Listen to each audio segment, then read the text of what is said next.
மலேசிய ஊழல் தடுப்பு ஆணையமான MACCயின் தலைமை ஆணையர் தான் ஸ்ரீ அசாம்பாக்கி மீதான தனியார் நிறுவன பங்குடைமை குறித்த குற்றச்சாட்டுக்களையே போலீசார் விசாரிக்க வேண்டுமே தவிர அதனை அம்பலப்படுத்திய ப்ளூம்பர்க் செய்தி நிறுவனத்தை அல்ல. PKR துணைத் தலைவர் நூருல் ஈசா அன்வார் அவ்வாறு வலியுறுத்தியுள்ளார். அதோடு வெளிப்படைத்தன்மையை உறுதி செய்ய நாடாளுமன்றத்திற்கு நேரடியாக அறிக்கை அளிக்கும் சுயேட்சை விசாரணை குழுவை அமைக்கவும் அவர் கேட்டுக்கொண்டார்.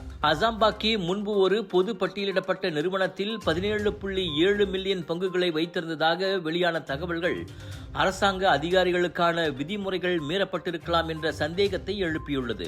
இந்த குற்றச்சாட்டுக்களை அசாம்பாக்கி திட்டவட்டமாக மறுத்துள்ளார். அவதூறு பரப்பியதாக கூறி ப்ளூம்பர்க் மீது சட்ட நடவடிக்கை எடுப்பதாகவும் அறிவித்துள்ளார்.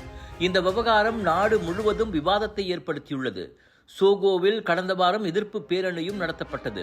அதனை விசாரிக்க அமைச்சரவை உத்தரவின் பேரில் தேசிய சட்டத்துறை தலைவர் தலைமையில் சிறப்பு பணிக்குழு அமைக்கப்பட்டுள்ளது.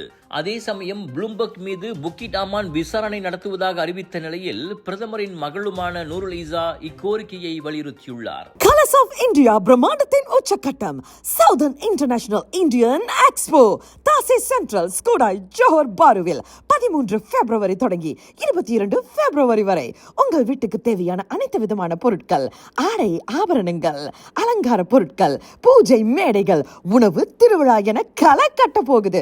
குடும்பத்தோட வாங்க, மகிழ்ச்சியா போவீங்க. 80% விழுக்காடும் காத்துக்கிட்டு இருக்கு. மறந்துடாதீங்க, சவுதர்ன் இன்டர்நேஷனல் இந்தியன் எக்ஸ்போ இவ்வாண்டின் மாபெரும் expo. Big sale, big discount.